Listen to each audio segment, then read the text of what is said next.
Bismillahirrahmanirrahim. Untuk pertanyaan nomor 7 dan 9 ini saya gabung ya, karena ada korelasinya. Jadi supaya lebih singkat saja. Karena Masya Allah ya pertanyaannya ini kalau dalam sebuah acara bisa satu materi sendiri gitu ya. Nah, jadi saya akan memulai dengan kewajiban kepada kewajiban suami gitu ya. Kewajiban suami artinya hak istri, atau monggo ya, biasanya ibu-ibu lebih suka untuk disebutkan lebih dulu kewajibannya. Jadi kewajiban istri berarti menjadi hak suami gitu ya, atau kewajiban suami menjadi hak istri.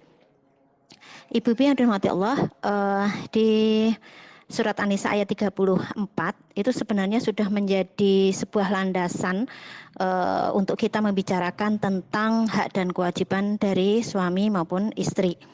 Jadi a'udzubillahi minasyaitonirrajim. Ar-rijalu qawwamuna 'alan nisa bima faddalallahu ba'dahum 'ala ba'di wa bima anfaqu min amwalihim.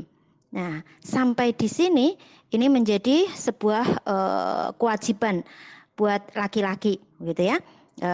Kewajiban buat laki-laki itu artinya apa? Bisa kita pahami bahwa di sana disebutkan rijal itu qawwam dari an-nisa. Jadi kewajiban laki-laki ini menjadi pemimpin. Jadi bagaimana ia harus menjadikan dirinya itu pantas untuk menjadi pemimpin.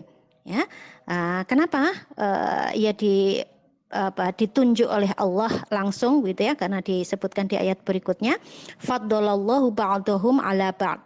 Nah, ini menjadi hak Allah untuk meninggikan satu hal dengan hal yang lain. Jadi misalnya Jumat itu dilebihkan dari hari-hari yang biasa, Ramadan dilebihkan dari bulan yang lain, itu menjadi hak dari Allah Subhanahu wa taala sebagai Rabbul Alamin. Jadi ketika Allah menunjuk laki-laki itu menjadi hak Allah gitu ya. Untuk menunjuk laki-laki itu sebagai qawam. Nah, dan Masya Allah disebutkan ala ba'di wa bima anfaqu min amwalihim, gitu ya. Jadi disebutkan di sana salah satu kenapa kemudian ia menjadi qawam, kemudian ditaati, itu karena ada harta yang dibelanjakan untuk para istri ini. Jadi sebenarnya ayat ini Masya Allah ya, ini sudah mencakup kewajiban dari suami istri itu.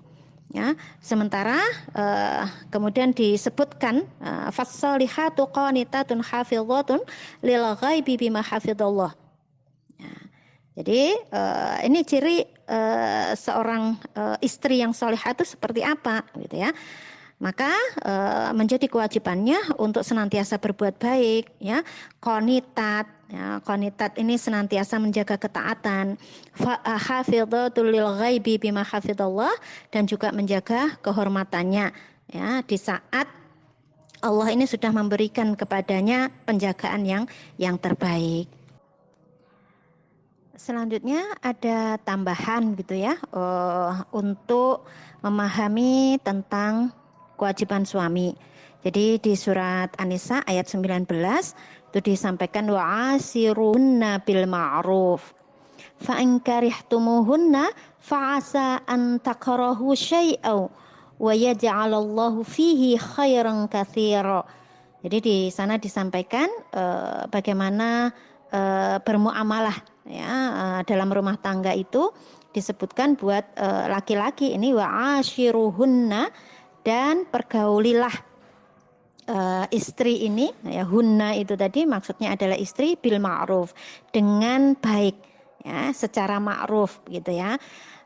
Maka jika kita menemukan, maka jika para laki-laki ini menemukan apa yang tidak disukai, maka sesungguhnya ada banyak hal ya, ada pada diri istrinya ini sesuatu yang baik gitu ya. Masih banyak hal yang kemudian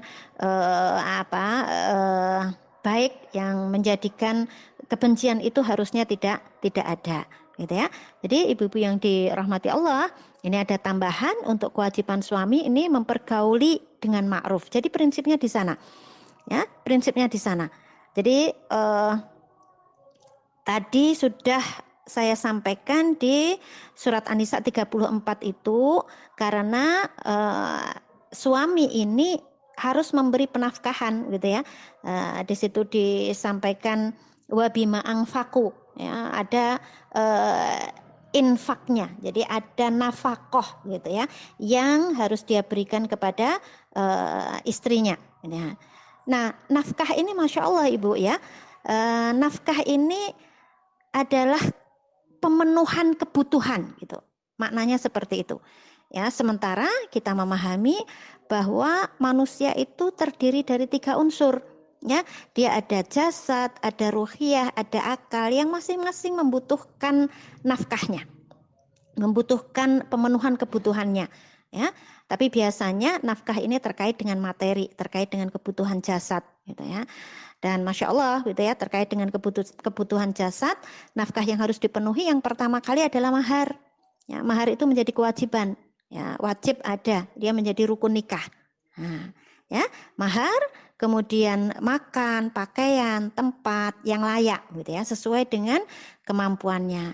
Jadi memang di dalam Islam tidak kemudian disebutkan berapa minimal nafkah yang harus diberikan. Ya, hanya kemakrufan tadi. Ya, kemakrufan. Kalau memang suaminya kaya, maka ya harus memberikan sesuai dengan kekayaannya. Kalau memang ada apa ya kekurangan gitu ya, ini juga kemudian harus difahami oleh sang istri, gitu ya. Jadi memang sesuai dengan kemampuan suami, gitu ya. Nah, ini terkait dengan nafkah. Dan yang perlu juga kemudian kita perhatikan bahwa ada juga nafkah ruhiyah dan nafkah akal, ya, yang kemudian kita sebut dengan nafkah batin itu ya. Maka secara ruhiyah juga harus dipenuhi kebutuhan-kebutuhan istri ini.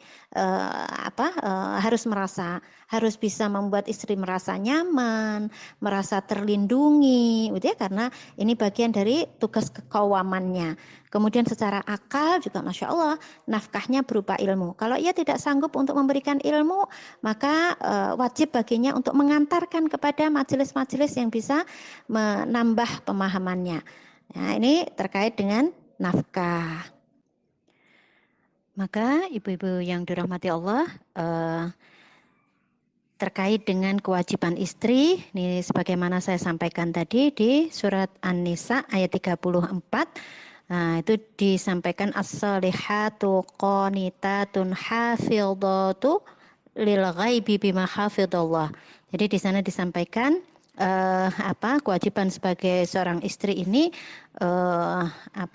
ya menjadi harus mendidik dirinya menjadi orang-orang yang senantiasa menyukai kebaikan ya, as-salihat ini tadi, kemudian qanitat, dia senantiasa taat.